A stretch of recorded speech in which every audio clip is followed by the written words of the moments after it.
Devils. It's Sam here on July 19th. We're on a Thursday, and as it's a Thursday, we're looking at traditional assets. So we polled the members. It looks like it's going to be an FX day. So I've got a couple of pairs that we're going to look at here. First one up, as I said, we poll our members, let them choose what we're going to look at. I've got the euro up first. Now, we've looked at this coin before a couple of times. We've looked at this pair a couple of times in the past. And you can see here, I'm going all the way back to the low here. This is first of 2017. So you could call that, the impact of, that's about when Trump took office. And we see the result here as relates to the euro. Now, this is an awfully good-looking five-wave structure. I mean, boy, pretty hard to argue against Elliott wave in the foreign exchange market when you see structure like that. Now, I will say that this was a disappointing fifth up here. The fifth of the fifth was a disappointment. So you can see this, the subdivision here, the 1, 2, 3, and the 4 was all just, boy, about as good as it can get. So we take the length of the 3. Here's our 4 after this nice little ABC. We had all the subdivision here along the way. Down to every degree had just perfect subdivision. Here we are between the 23 and the 38. Right where you'd look for the 4, we go up. Now, see, here's where the disappointment was, and we were trying to, many of us did trade this, and took a, it ended up being a break even, but I'll just buzz through that real quickly. Here was the disappointment. So we get the 3, the 4, we're looking for the big 5 up higher. So we go into the 1, 2, we get the 3, 4, you can see it. So it all set up just beautifully. So here was the 1, 2, we're looking at the 3. It was unclear as to whether or not this was A, B, we had an expanded flat, we were coming down here, and it kind of looked like we had a triangle. Right? So I traded this. I was a buyer in here, and we got off to so here was the trade. We were looking for the 5 up here. All right, so the thinking was we had some sort of a triangle going in here for a 4th, and that we had the opportunity for the buy here at the 38 to catch that. Right, that was the trade. Got off to a good start, but then big reaction. Right, as is often the case with foreign exchange markets, is that there's some sort of central bank policy change or discussion, or it's just there's always some news that causes that. So this is some sort of a panic move that we get here. I don't remember the date exactly as to what was going on there, but likely that's Carney was talking about something, some news-related event panicked the market, and down it goes. So we get a big disappointment. So this trade gets off to a good start, stops are moved to break even, and then we get taken out here. So opportunity cost, no doubt, and just disappointing. But listen, get used to it. Right? The trades will disappoint you all the time. It's just part of trading. You got to get used to it. So this, how else do we count it? So this, by the fact that we get this little pop to a new high here, hard to count that any other way. And so this whole thing gets reevaluated. So we get the short 5 up here. All right, so there it is, right? We complete. We've got a, despite this short 5 here, we've got a completed, in this case, an impulse. So we've got a completed 5-wave structure. All right. So despite that little disappointment up here for that 5th of the 5th, if we have a completed 5, well, what are we looking for? We're just looking for a 50% retracement of that. That's where we can start looking for the second wave. So if we get right on that pivot, swing low to swing high, would appear that this now is an A. So we come straight down into an A. We get a little ABC into our B. Right, so that's all pretty straightforward. And then it looks like we've started into a 5-wave at this point. It certainly looks like we're going to have a C wave here that's an impulse. So we go 1, 2. Here's the big push down. Now this I mean, we're going to get into that, but this is very consistent with what you might expect in a 4th wave. So hopefully we don't get another disappointment. So much like we thought we had the triangle here for a 4th, that was the disappointment. It sure looks like we've got something similar cooking down here. All right, so you see here. Now, do we break down again? Well, that's what the count would imply. Although we know from Oh, just from the statistical probabilities that a wave 2 is likely to be found between the 50 and the 618. That's our highest probability zone. So if we are in a 1, 2, 3, and this congestion here is some sort of a triangle going in that sets us up for the move out of it, well, we're looking for the break of this lower trend line to take us down here and finish potentially here now to the golden zone. That would be, the symmetry would be fairly good there. Now, it doesn't have to be golden zone, but we've got this big box here. Now, on a 4-hour chart, as I'm sitting here, that's a pretty big range. So you got to think about that. Either you're going to take small size at the 50, with the idea that you might be looking to add at the 618. Now you got a pretty good spread there. That may be too much for people, but if you're trading in partials, you certainly could, or trade micros or minis there. You don't have to take the full contract. So there's options for you to get a piece of that, but allow for yourself to be averaging down if need be, trying to catch that too. So let's break it down here and see where the likely zones are. We know from this where we're looking for it. All right, so I guess we can take this off here now. So again, I think I've made that point there. All right, so let's go from the 4-hour. Let's go down to the 30-minute and dig into this and see if we can get a handle on where we are. All right, so let me scrunch up a little bit. I guess we can take this off here. You guys get the idea. I can leave the lower one on. We'll come back to that. All right, so let me scrunch this up a little bit here. So I may have to go to the 60. All right, let's go 45. Maybe that'll do it. All right, so yeah, there we go. All right, so here's our 2. 1, 2, big 3. Well, what's happened since then? All right, we are in what you would classify as a trading range as I open this up a little bit better for us.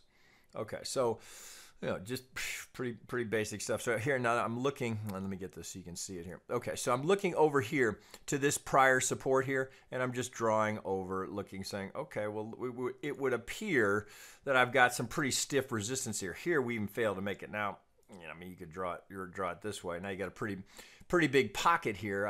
I'd be inclined to keep it here. So we failed to make that resistance. So implying weakness here. So what we've got is just a big fat range here of the market. So we're just range bound, sitting between those two extremes, just going boom, down, up, can't quite get there. Are we going back down? So we're going sideways, essentially. That doesn't mean that there's not plenty of good trading in here. There is, right? So it's all a question of what time frame you're trading. Now, I will tell you that, again, from a lot of years of doing this, I would strongly encourage you to not try and get in there and trade on the anything below a 60-minute. Maybe the 30-minute if you've got to dig out a wave count. But for trading, FX is so spiky and so there's so many shenanigans going on around pivots that what you're trying to do is get into the market at one of these significant pivots and stay in and not let something like this. Here's a good example of it. Not let something like this stop you out. So what do you think happened there?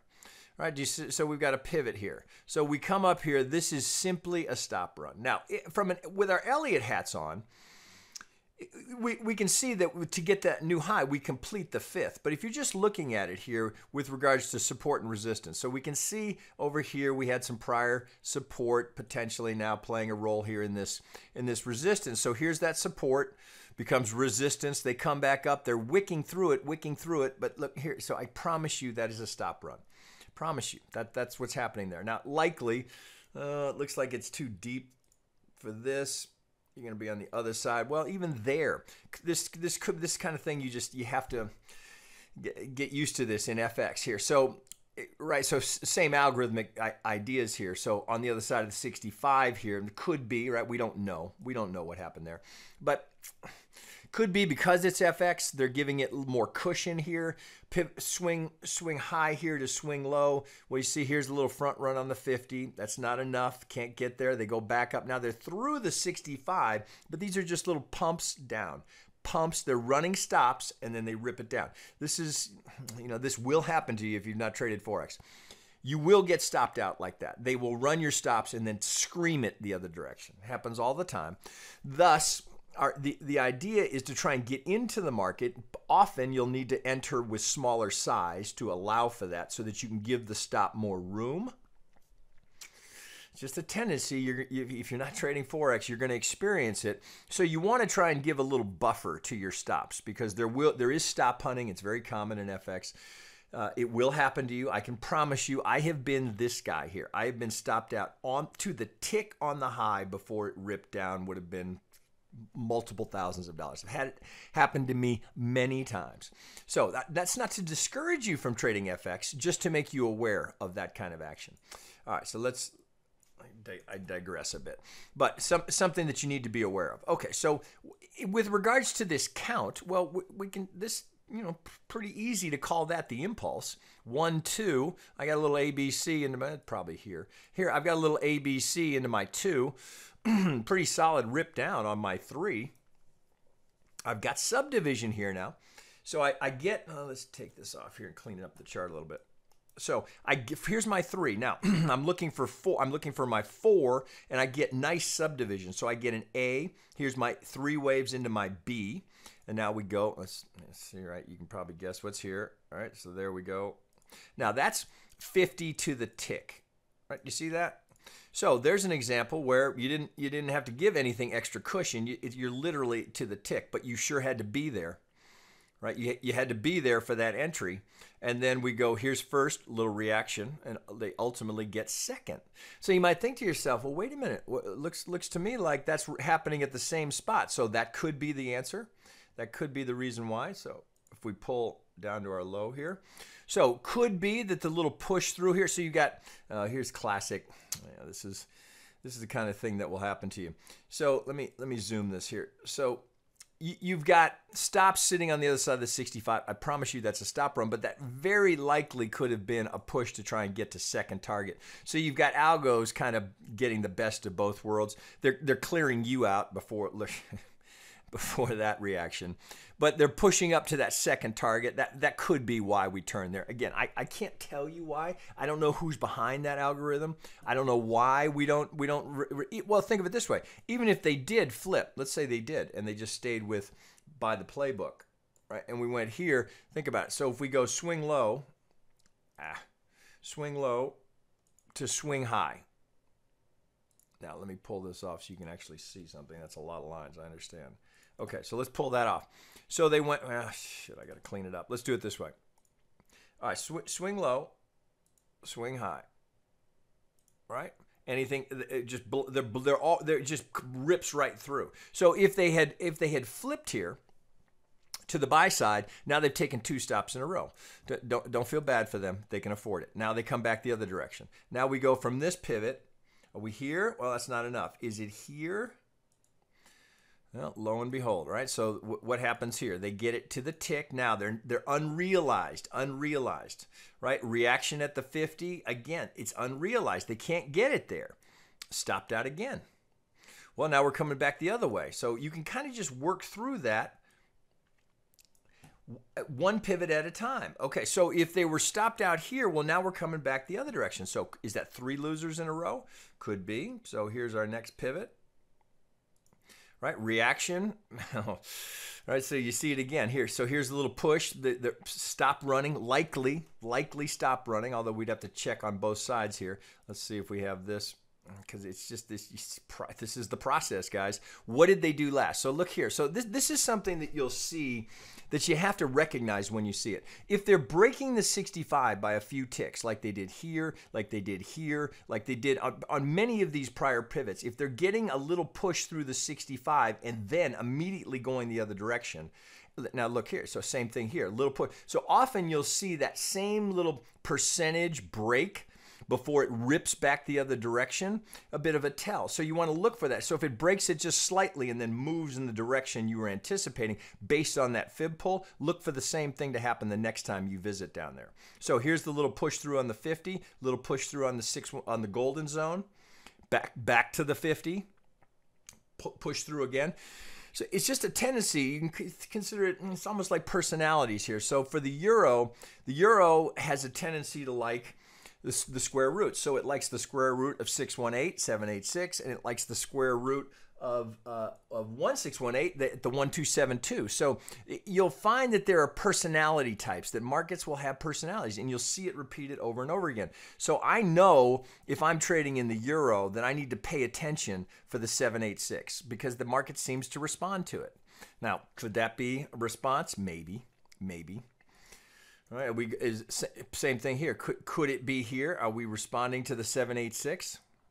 You know, we're not getting to the tick, but we're getting, here's the reaction at the 65. There's the push through. Note what happens down here. So when I see that, likely what's happening there is either they're giving it extra cushion before they reverse. Could be. Again, I can't answer. All we can do is try and identify what they did last. Now, I know from trading the euro many times over many years that there is this tendency. They like the 786 and they like the 272. So, you know, take it for what it's worth. I just have seen it a lot. So I will often, if I were a buyer or seller at a golden zone and I take a stop because I'll be disciplined about that stop, I will look for a potential re-entry if I see something at the 786. So if it's consistent with pattern. So at that point, you've got to put your Elliott hat on and say, well, could this be a wave 2? Well, we know a 2 can be from the 50 to the 786, can be the 887, but our prime zone is in here. So this potentially now sets up as a wave 2. All right, well, as you can see, that's how I have it labeled. So if this is an A, B, C right here, all right, we can look for some sort of fib relationship here. So I get the length of my A. I get that tightened up. So let's bring that over, right? So let me get that right on it. So here's the 272, right? Now, is that a front run on that target? Could be. I told you they like the 272, the 1272, I should say. So that potentially now, so looking at that, you know, looks like it may not be spot on for a median line because of the depth of the 2. So the failure, so this is a bit of a tell here. So that we don't quite make the median line here. Do you see it? So let me get this little bugger over here. So we go, so here's our corner pocket. We don't quite get the median line. Sign of weakness. We come back down. Now we go again. Now we're moving too far away from it. So potentially now you'd move to an alternate. So pulling that over, we of course would check the shift. I don't love it, although interesting. We're getting some interaction here, but let's go modified shift, see if that looks better. Not really. Not really. So I'm getting reaction here, but not enough to trade off of. So I just go, okay, well, weak market. So if I come back to original and look at that and say, well, what is it telling me? I want original. There we go. All right. So this failure followed by this failure to get up to that median line tells me the market is weak, right? So that's a sign of weakness. The median line trading principle number 4, a failure to make the median line often sets a move equal to or greater than the move that failed to reach. So what would that mean? That would mean we'd be looking for somewhere in the range of 100% retracement of this swing, right? So let me get this out of here. We'll just look at that. Okay, so this would be 100%. If this is going to play as a 1-2, well, equal to or greater than is teed up because we can look at this. Oh, let's do it this. We can do it this way. Let's take the length of our 1 projected from our 2. Here's 100%. Here's the 1618. Here's our hot box down here, right here, and look what that's lining up with, the 50%. All right, so. Now, we don't know that we come down here for the 3. That's a candidate. We could have, so look, line it up. There's the 3. Here's our 1618. Here's our 50 from the swing low. All right, let me get all this stuff over here and back where we can work with it. Let's get this 5 down here. And let's get this over here. Okay, so could be what we're heading into is something like this. So this is, if we're in a third, if this is 1-2, then this is 1-2 of the third. So it would appear to me that we've got something like this underway. 1-2, 3 going in, 4, 5 down here for that target. All right, that would give us our 3 right where we're looking for it. Then we're looking for the 4. Then we're looking for the 5. Maybe the 5 takes us down towards the golden zone. All right, so here, the roadmap, laying it out. What does it look like? Well, we'd be looking for something along those lines, and then we'd be looking for this to come down, finish in 5. Maybe it's there. All right, we don't. This is all just hypothetical. I don't know. I'm just saying that's what the roadmap, potentially, that's what you would anticipate. That's what you're looking for. Here's the high probability zone for your third. We're looking for a three-wave retrace. Back we go. We know from this median line here that this failure is a sign of weakness, bit of a tell. So this kind of a game plan and a roadmap, let's go back out to the 4 hour and see how that fits in with what we're looking at. So let me zoom this all out, okay? So all where we started, so let me take this off. All right, back where we started, I guess we can get all of this off. Where did we start? We started with this idea that we had a triangle here. Some sort of a triangle going, yeah, I guess we do it this way. That's our pivot. Right here, if I pull this out of the sight. All right, so there's our swing low right there. Okay, so we have the potential now. If this is going to come down as 3, 4, 5, well, is it here?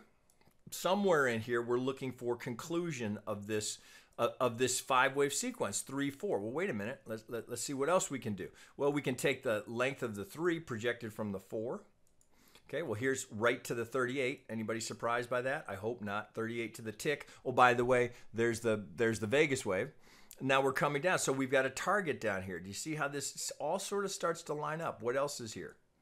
Well, there's the 2618. All right, of the 1, 2, that 2618 would be an extreme, could be a potential target for our fifth. 2618, the length of the 1 projected from the 2, not uncommon. We do the same thing. Once we have a 4, we look for the length of the 1 projected from the 4, looking for more confluence down here. So so far, all we've done is just, we're still in the process of this triangle being formed. We've had no break on either side of it, right? We're tightening, tightening, tightening. What's the break? Well, it's likely will be some report, some news event, some Fed official, some Bank of England, something, Brexit, some news event will take place that's going to break us out of this triangle, or this triangle, I should say. So there you go. Putting that whole thing together. So you can see my view is that we're looking for an entry to get short. We've got targets down here that are reasonable. Here would be the extreme target. Here's our 618. Here's our golden zone. So if we can go that far, well, cool, all the better, right? If you're on the short side, that would be an extreme target if we're going to get that far. So let's look at that. So here's the second algo target on the other side. 786 down here. So those are extreme targets. So we know that markets, that the FX markets will trend, right? So we can see here. So what's that date here? So that's April 17th to, that's approximately a month and a half straight down. I mean, the hard part of catching something like that. So if you caught this, right? Remember here, so we've got this one, if you caught that. I was not trading this. Here's the 786 again, right? We know that this market likes the 786. The hard part of this is staying short. The temptation to get out, particularly here, would have been overwhelming, right? So that's why partial profits along the way. So here was the first place to look at a partial profit. Here's your first algo target. You see the reaction, get a little reaction. Come down, here's the second target, little reaction. Third target, reaction. Here's fourth target, reaction. It keeps going. All right, so it would have been very hard to stay short there.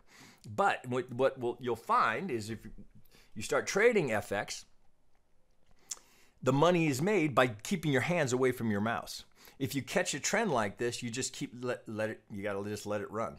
Because one trade like that, that can have a very positive impact on your year. And the hard part is staying with it, especially through something like that. But that was a very shallow retracement. So if you think about, if you were sitting right here, well, that would have been tricky. You made the 23, you didn't make the 38. It's tough, right? So, I bet they're giving it back. I don't want to give it all back. Very hard to do. Very hard to do. If you've taken profit along the way, it's a little easier to allow for that because you're in a stress-free trading situation. I'd like to think your stop has been moved along the way. So you've locked in profit. You've taken some profit at some obvious locations along the way. So you've locked in profit. You've banked some profit. Why not let it run? Right? In a major currency like this, that's something that really, keep that in the back of your mind, that You just, of course, it's easy with hindsight, right? I recognize that. I understand that. And I don't know that I could have withstood that. I'm not saying I did or would. I'm just trying to help you in that I've been in this situation where I got out early, and then you're beating yourself up for being overly anxious to get out of the market, right? We all have a respect for the market. Fear it's not quite the right word. It's a healthy respect for the market, how quickly gains can be taken. But that's why the good traders will tell you that over time it's the trades they let run that made the difference. All right, so let me pull this all back out of here. How am I doing? Oh, I'm running long. Okay, so as we sit here looking at this, let's go back down. We'll go to the hourly. All right, so if you look at this, now we can just do some basics, right? So as we sit here, we've had the first move down here, a bit shallow for a 2, no doubt. If that's so, on the assumption that I've got 1, 2, and that yet again 1, 2, could be, right? So here's the algo target. So note here we've got the algo target and the 100 sitting down here together. A little confluence right as we come up into this trend line. We'll back this down here a little bit. So I'd be looking left as well. Anything over here I can work with, any prior resistance setting up as possible support. Well, we'd have to go to a bigger time frame looking for that. So I'd be watching here. So if that's 1, 2, then this has to be 1, 2. So the anticipation would be much lower prices. So this is 1, 2, could be yet again another 1, 2.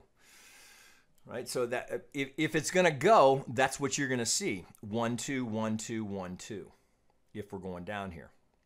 All right, we're not ready to make that call yet, but I certainly would be looking for, let's get this totally dialed in here. Really, you could say you've had a break. I'd be looking for a reaction here at the algo target. If we break, next stop likely down here. So you could be more conservative. Wait for this to clarify that we have an impulsive third, a motive wave coming down here to target. Wait for the 4, trade the 5. You could certainly trade the 3 into the 4 here because you'd have the combination of a much larger degree 50 kicking in. So this is a reasonable buy here. Nothing wrong with trading the 3 into the 4, sets up the double. Nothing better than the double. You get the correction, then you get back into the trend.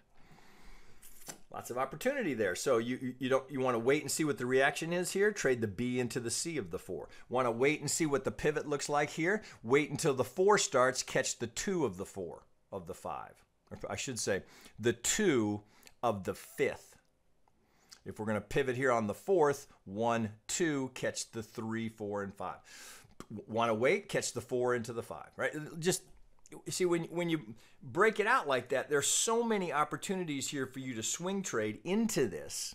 It's just a question of, do we have it right? Is the market going to cooperate? Well, we don't know. But what I'm telling you is that you line it up like this so that if it does, that name your percentage, that 20%, 30% of the time that this follows to a T, that can be a difference maker in your year because you have an unfair advantage. If this is going to follow, you know exactly what to expect. And where the probability zones are, where to enter, where to exit, what you're anticipating. Does it follow it? Well, we don't know. But we can look for tells along the way. A reaction down here would be a tell. Likely the 3rd is in. We're looking for the 4. That's how you got to approach this, guys. It's just probability zones. That's all we get, and patterns that are prone to repeating. All right, I went a little bit long here on that. So with that, there's so much technical action within the FX markets that whether you're looking at a daily, 4-hour, 1 hour, there is so much there. It's so technically based. Lots of opportunity. So if you're a crypto purist, I want to encourage you to open your mind a little bit to getting into the FX market.